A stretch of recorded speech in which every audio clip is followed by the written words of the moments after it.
Just give me a minute. I'm just putting the final marks onto my checklist for JRPGs. Let's see. Powerful good character framed. Shadow Evil controlling the king. Yep. Magic School attacked during the closing ceremonies. Check. Oh, and love triangle. Can't forget those love triangles. I think that's about it. So this week we look at another comic from the creators of Sandra and Woo. Let's look at Gaia.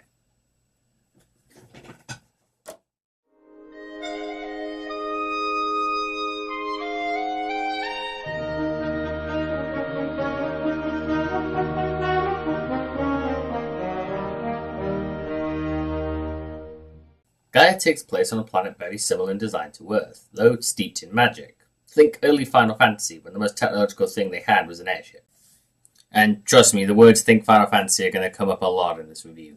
The story begins with the final days of the school for fighting and magic, with the main characters completing their final test and attending a ball afterwards in celebration, where shadowy villains attack, pushing the plot into its proper storyline. So let's go through the standard JRPG checklist, shall we? We've got Youthful Idealists, check, and we've got a school that teaches fighting and magic, that's there, yes. We've got a graduation that's interrupted by villains, yes, that's standard. The obvious framing of a powerful character that only the good guys can tell, yes, that's there, that's a very common trope, very common. Let's see, I think we've got the makings of a JRPG here. Now, normally I'd move on to the characters, but here there's an issue. You see, the problem is there's only two characters, technically. There's these guys, and then there's this guy. And don't worry, I'll explain. You see, the first set of characters all fall under the same heading, the good loyal friends who have each other's back. And while there are some minor differing traits, they all seem to think the same and act the same. While this guy, well, he's just the jerk-ass character who will probably lighten up and become better friends with the main group at some time. The problem I have with the characters is that there's no diversity in emotions or thoughts, or at least it doesn't feel like it. Now, I love RPGs, and they're one of my favourite games to play, but there is a standard trope in them, which is that you have the differing group, different thoughts, feelings, and emotions.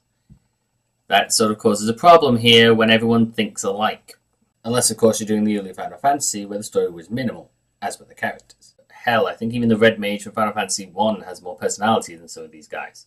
But as this comic is still in its infancy with its story, who knows? It might grow that they become vastly different people, but from what I can tell, it looks unlikely.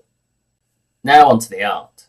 Last week I stated how I wished that the comic was in full colour at all times, and with this comic I got my wish. The art for the comic is fantastic, with it being so enjoyable to look at, with plenty of details where it needed, especially for the characters. Though one thing did bug me, which was when a character was revealed he'd never been seen before. So what was the point of it? Was it to show that he was an elf?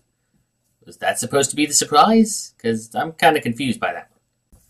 Also, I understand that you may be referencing the Final Fantasy games, but there's a thin line here between referencing and straight up copying. Having already talked about the characters, I think my opinion on the writing might be quite apparent. The writing for the comic is fine if heavily cliched through the use of every trope in JRPG history. Another minor problem I had with the writing was the exposition. It's given by the main character reading an essay on Gaia that he wrote when he was in 5th grade. The problem with this, it feels a little forced, considering he's reading it and knows this history already. The information could have been given to the audience in a better way, or it could have been given to the audience earlier on, so that way the exposition is at least being gotten out of the way as quickly as possible, instead of appearing midway through the story. This comic isn't bad, and if you like JRPGs, you should give it a shot. However, if you want something with a little more depth, I'd go for Gilded Age, despite how much it pains me to say that.